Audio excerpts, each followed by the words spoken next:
بات ہے جہاں پہ انوائرمنٹ اچھا ہوگا وہاں پہ ماحول بھی اچھا ہوگا، بالکل زندگیاں ہوگی. اور جب مرد اور عورت ایکول ہو جاتی ہے تب یہ اویئرنیس آٹومیٹکلی ویل اسٹینڈرڈ ہو جاتا ہے اور ماڈرن ہو جاتا ہے. پی ٹی آئی کی جوائنٹ سیکرٹری نغمہ درانی مسلم باغ سے بیسکلی تعلق رکھتی ہوں.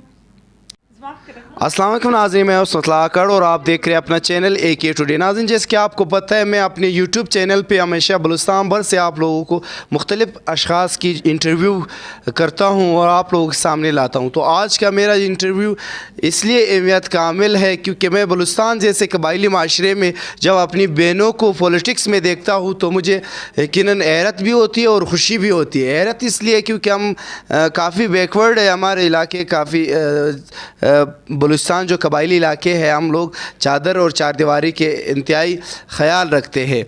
تو آج میں ایک ایسی بہن سے آپ لوگوں کا تعریف کراتا چلوں جن کا پاکستان تحریک انصاف سے تعلق ہے، جو کہ پولیٹیکل کیریئر انہوں نے ابھی ریسنٹلی سٹارٹ کیا ہے. تو میں اس حوالے سے ان سے بہن سے بات کروں گا کہ انہوں نے کس طرح اتنا بڑا انیشیٹو لیا ہے بلوچستان جیسے قبائلی معاشرے میں اور کون سے ایسے مشکلات ان کو فیس کرنے پڑے.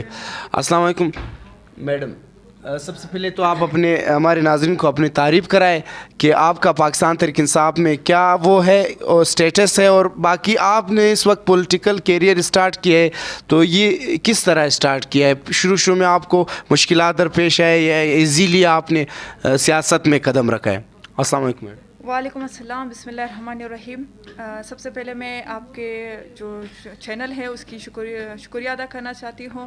میں بی آر ایس پی کا سب سے پہلے یہ بات میں شکریہ ادا کرنا چاہتی ہوں کہ بی آر ایس پی نے اتنا خوبصورت انوائرمنٹ کے بارے میں جو ایس پی نے جو پروگرام رکھا ہوا ہے انوائرمنٹ کے، حقیقت بات ہے جہاں پہ انوائرمنٹ اچھا ہوگا وہاں پہ ماحول بھی اچھا ہوگا، بالکل زندگیاں ہوگی جہاں پہ درخت ہوں گے، سبزہ ہوگا.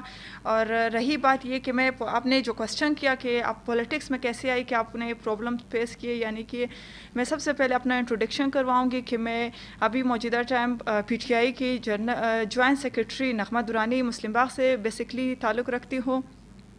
اور میں پولیٹکس میں اس وے پہ آئی کہ میرے بابا جو ہے وہ ایک قبائلی رہنما ہے، قبائلی فیصلے کرتے ہیں اور یہ جرگے جو پشتوں میں بولتے ہیں سولی.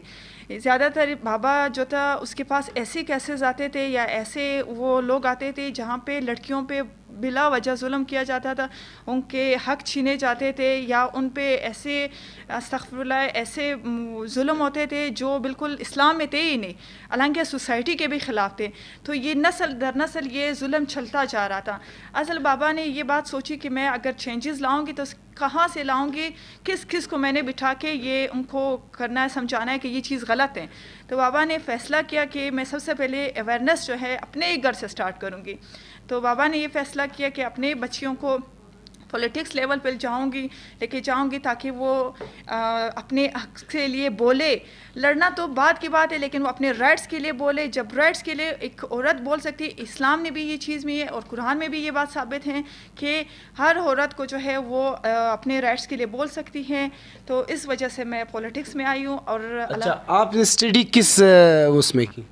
میں نے اسٹڈی جو ہے وہ مسلم باغ سے کی. الحمدللہ مسلم باغ میں تعلیمی بہت ہی اچھے ادارے ہیں. کیسے یقیناً آپ کا بابا ایک میچور سوچ والے ہیں، انہوں نے اتنا بڑا ڈیسیشن لیا ہے اور آپ کو اس وقت پولیٹکس میں انہوں نے انٹروڈیوس کیا ہے. تو آپ آگے جا کے پولیٹکس میں ہمارے جو قبائلی علاقوں کے جو فیمیلز ہیں ان کی زندگی میں آپ کس طرح چینجز لا سکتی ہے؟ ایون وہ اس وقت بھی ایک انتہائی بیکورڈ لائف سٹائل گزار رہی ہے.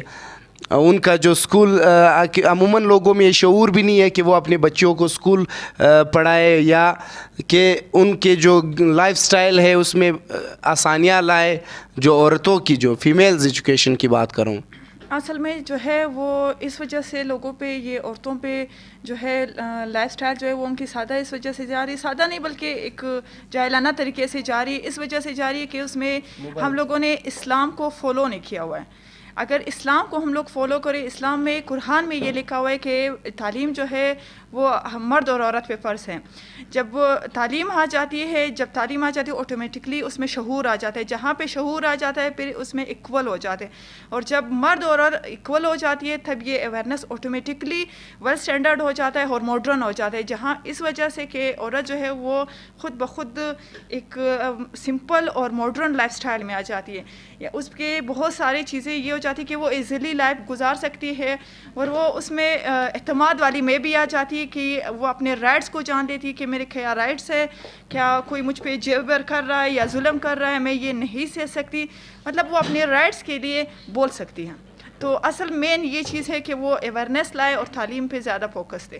اچھا، یہ تو آپ کی بات ہوئی اویئرنیس کی. آپ as a political worker in future آپ کیا سوچتی ہو؟ آپ کہاں اپنے آپ کو دیکھتی ہو؟ آپ نے کس سے انسپائر ہو کہ پولیٹکس میں قدم رکھا ہے؟ اس حوالے سے بھی تھوڑا سا. میں پہلے بھی بتا چکی ہوں، میرا آئیڈیل جو ہے میرا بابا ہیں الحمدللہ، میرے لیے باعث فخر ہیں. یہاں پہ اگر بولنے کے قابل ہوں، بہت زیادہ بیکورڈ ایریا سے وہاں پہ لوگوں کو یہ چیز بھی نہیں پتہ ہے کہ لوگ کیسے بولتے ہیں یا لوگ کیسے کسی پہ اپنے حق کی آواز کی بات تک اس کو پہنچاتے ہیں.